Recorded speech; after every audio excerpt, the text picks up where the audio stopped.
Hola, yo soy María José Vargas y hoy les voy a hablar acerca de nuestro proyecto final de Termofluidos 2, el cual consistió en hacer un proyecto sobre la convección sobre placas planas.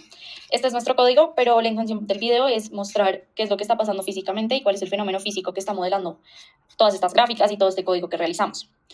El proyecto se dividió en dos partes. La primera es solo la parte de conducción y luego pues ya la conducción más transporte, o sea, la parte de convección. Entonces, pues hablando un poco sobre la conducción, pues recordar un poco que la conducción es la transferencia de energía térmica a través de la interacción entre partículas de un material sin que haya un movimiento de la materia o un movimiento masivo de materia.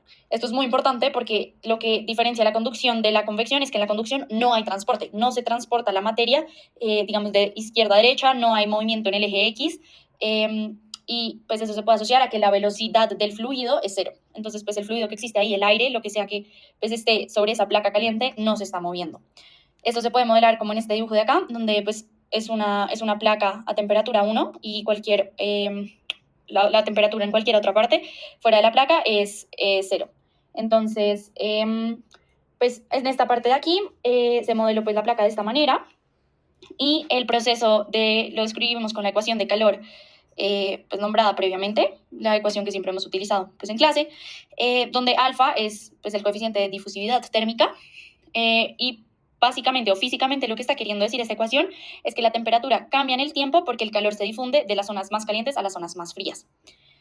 Para resolverlo numéricamente, lo que hicimos fue discretizar el dominio en la dirección normal a la placa, o sea, en el eje Y, porque recordemos que en el eje X no hay movimiento, no está pasando nada, en nodos desde 0 hasta 40 y espaciados a una distancia delta Y igual a 1. Y el tiempo, que es nuestra coordenada K, lo estamos denotando también, pues lo discretizamos también en 40 nodos y con una distancia delta T entre cada nodo, que es de 0.1. Entonces, pues la temperatura en el nodo N en el tiempo K se puede estimar o pues se puede escribir y la escribimos como esto de acá.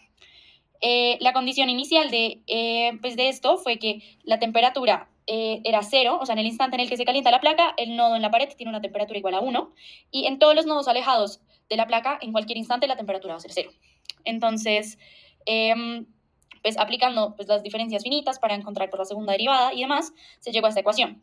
¿Esta ecuación qué quiere decir? Quiere decir que la temperatura en la posición en el nodo en mi tiempo actual es igual a mi temperatura en el mismo nodo en el tiempo justo anterior más este coeficiente de acá. Entonces, pues lo que quiere decir es que pues, una vez graficado todo esto aplicando las condiciones iniciales, obtuvimos esta gráfica que es la distribución de temperaturas para los diferentes tiempos. Entonces, pues lo que quiere decir esta gráfica es que la temperatura es máxima en la pared, se puede ver que en la pared, o sea, Y igual a 0, la temperatura es 1, y a medida que nos alejamos, la temperatura cae rápidamente y tiende a 0, porque pues la temperatura del medio infinito es 0.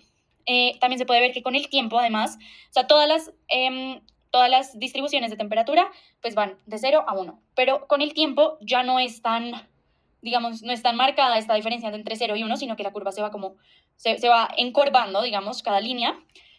Lo que muestra o lo que quiere decir es que el calor se va difundiendo, o sea, con el tiempo el calor se va difundiendo desde la placa hacia el interior, porque pues recordemos que esta placa pues también está, o sea, tiene pues su tercera dimensión espacial, entonces además de calentarse también se está, digamos, penetrando en la placa hacia el calor o hacia el interior del fluido. Entonces al inicio es una capa muy delgada cerca de la pared y con el tiempo esa capa térmica se hace más gruesa, lo cual pues, suaviza ese gradiente de temperatura y se puede ver en que pues ya la curva no es tan marcada, sino pues cada vez se va haciendo un poco más suave, digámoslo así.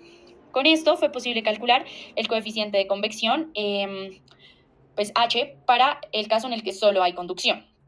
Entonces, pues primero se estimó el gradiente de temperatura en la superficie utilizando pues la fórmula que se puede ver a continuación, esta fórmula 3, y aplicando la ley de Fourier en la superficie, pues sabiendo cómo se comporta, pues cómo es la transferencia de calor sobre una superficie, se determinó el coeficiente de convección como esta ecuación de acá. Esto se graficó para nuestros valores dados por el problema y pues se obtuvo la siguiente curva. Esta curva fue muy importante ya que nos permitió luego poderla comparar con la curva de coeficiente de convección cuando también hay convección. Entonces, lo que muestra es que al principio pH es muy grande y justo después de calentar la placa, el gradiente de la superficie es muy grande. Y conforme va pasando el tiempo y el calor penetra en el medio, la pendiente se disminuye y H va a decrecer. Entonces, en términos físicos, quiere decir que al principio la capa límite térmica es extremadamente delgada y el salto de temperaturas es una franja muy pequeña y la transferencia de calor es muy intensa porque la curva se puede ver que tiene una pendiente mucho más grande, entonces pues la transferencia de calor es más grande, el coeficiente de convección es más grande. Esas son relaciones directamente proporcionales. Entonces, pues de hecho, el flujo de calor y el coeficiente disminuyen a medida que pasa el tiempo. Entonces, eso se puede ver en esta parte cuando el tiempo pues pasa, la curva va disminuyendo. Con todo esto llegamos a la parte de convección, que convección no quiere decir más que la conducción que ya teníamos en Y, pero ahora hay un transporte en X. Esto quiere decir que ahora hay un flujo externo sobre la placa, la velocidad de ese flujo ya no es cero, y lo que representa físicamente es que ahora el perfil de temperaturas en Y se va barriendo a lo largo de la placa en el eje X, y pues el modelo pues, se puede simplificar a esto, porque ahora también tenemos una coordenada en X.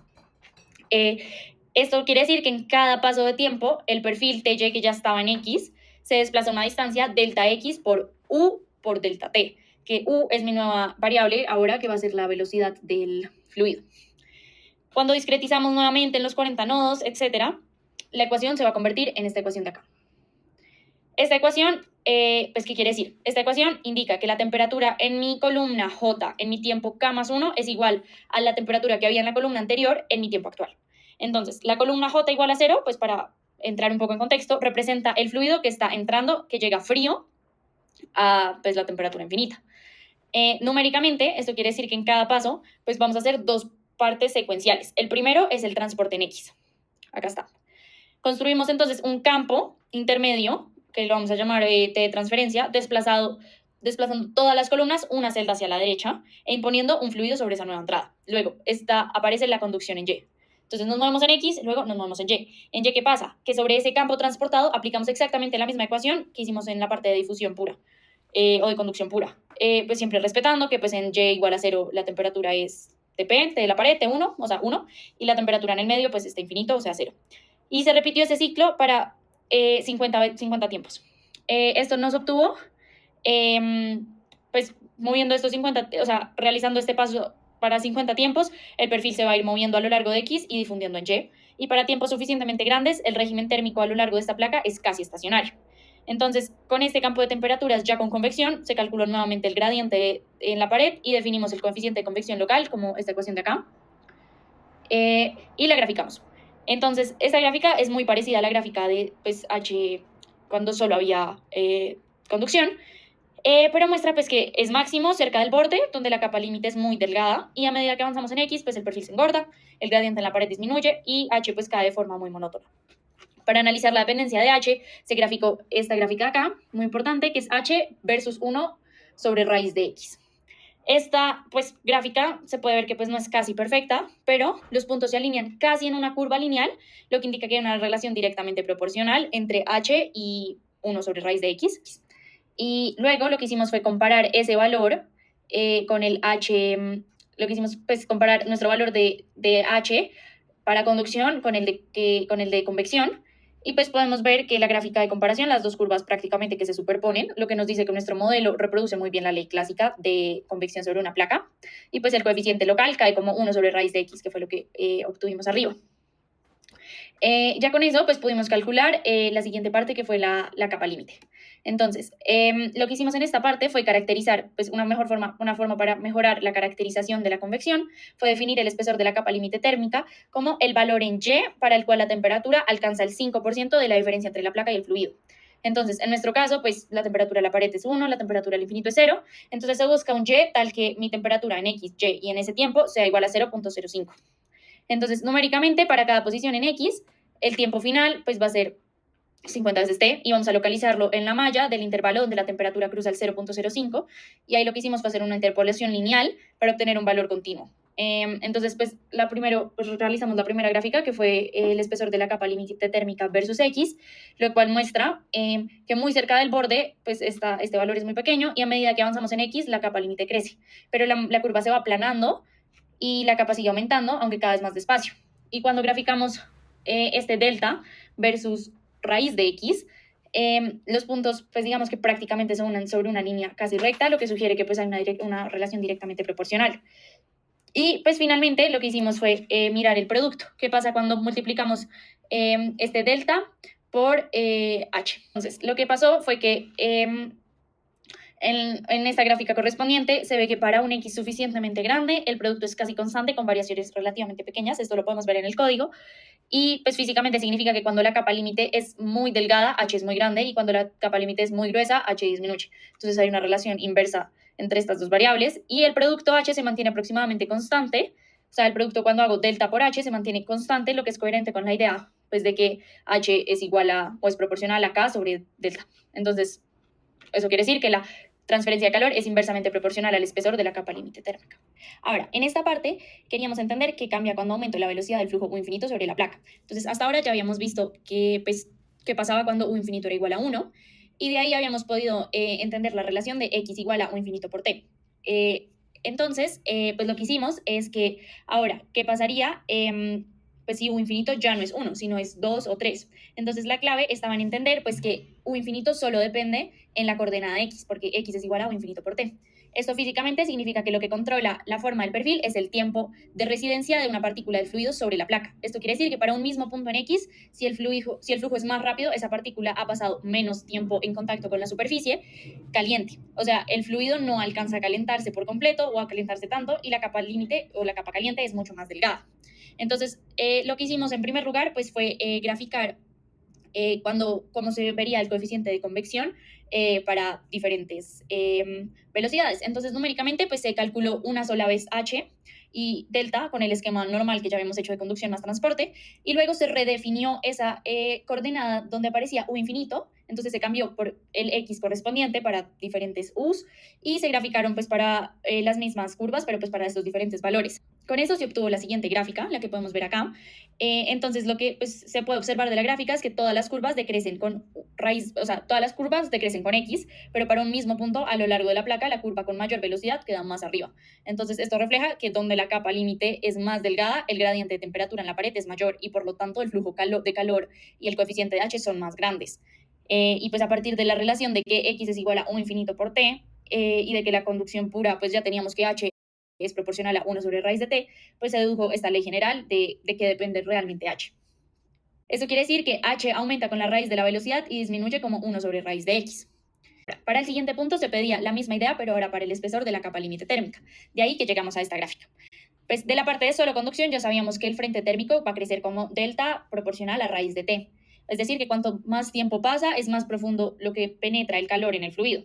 Entonces, si ahora reescribimos el tiempo como T igual a X sobre U infinito, que es despejar T de nuestra ecuación anterior o pues de esta suposición que estamos haciendo ahora, pues vamos a encontrar de qué depende delta. Esto quiere decir, o es exactamente lo que se observa en la gráfica, porque delta aumenta con la distancia, pero para un mismo X, la curva con mayor U infinito es ligeramente más baja, indicando que hay una capa límite más delgada cuando el flujo es más rápido. Combinando ambos resultados, vemos que al aumentar U infinito, o al aumentar la velocidad, la capa térmica se hace más fina y al mismo tiempo el coeficiente de convección crece, manteniendo pues siempre el producto constante, o sea, delta por H siempre se mantiene constante, que fue lo que vimos anteriormente. Esto en términos físicos quiere decir que la transferencia de calor es mayor cuanto más delgada es la capa límite térmica y que la velocidad del flujo controla directamente el equilibrio que hay entre delta y H. Ahora, en cuanto a los puntos 7 y 8, esto fue lo que realizamos. Cuando el fluido entra en contacto con la placa, lo primero que ocurre es que el calor empieza a meterse dentro del fluido. Este proceso no ocurre de golpe, sino que el calor va difundiendo poco a poco hacia arriba, formando una zona que llamamos la capa límite térmica. La difusividad térmica es esa propiedad que llamamos alfa, nos dice justamente qué tan rápido se mete este calor en el fluido. Si la difusividad es baja, el calor avanza muy poquito y la capa límite queda delgada. Y si la difusividad es alta, el calor se mete mucho más profundo y la capa límite es mucho más gruesa. Ahora, ¿qué tiene que ver esto con la convección? La convección depende de qué tan brusco sea el cambio de temperatura justo en la superficie de la placa. Si la capa límite es fina, el salto de temperatura es muy abrupto y el calor va a salir rápido. Y si la capa límite es gruesa, el cambio va a ser mucho más suave y la transferencia más baja. Y ahí entra también la conductividad térmica, que es que también el fluido es capaz de transportar el calor una vez ya entró. A mayor conductividad, el fluido acepta mejor el calor de la placa. Cuando uno junta estos dos efectos, lo que engrosa la capa límite y lo que facilita el transporte del calor, la relación final a la que llegamos es que el coeficiente convectivo termina creciendo como la raíz cuadrada de la conductividad. En pocas palabras, cuando el fluido tiene mayor conductividad, es más fácil que el calor pase de la placa al fluido, pero al mismo tiempo esa misma conductividad hace que el calor se disperse más rápido dentro del fluido y eso engrosa la capa límite. Entonces ocurren dos efectos opuestos al mismo tiempo, uno que va a favorecer la transferencia del calor y otro que la va a reducir. Y justamente por eso, al combinar estos dos efectos, el comportamiento final no es lineal, sino que termina siendo una tendencia tipo de raíz cuadrada como la que... Lo que muestro aquí son las relaciones fundamentales que describen cómo se comporta la transferencia de calor cuando un flujo frío avanza sobre una placa caliente. Cada una de estas expresiones refleja un efecto físico diferente entre el proceso de convección y gracias a ellas se puede construir finalmente la forma del coeficiente convectivo H y también el número de Nusselt. La primera relación nos dice que el coeficiente convectivo aumenta cuando el fluido tiene mayor capacidad de conducir calor. Cuanto mejor conduce el fluido, más fácilmente se transporta el calor lejos de la superficie. Ese aumento no es lineal, sino que es una raíz cuadrada que es característica de los procesos difusivos. La segunda relación refleja que a medida que avanzamos sobre la placa, el fluido ha tenido más tiempo para calentarse. Este tiempo adicional permite que la capa térmica crezca, capa límite térmica crezca y cuando la capa límite es más gruesa, el gradiente de temperatura en la pared se suaviza. Por eso la intensidad de la convección disminuye con la distancia, siguiendo también una raíz cuadrada.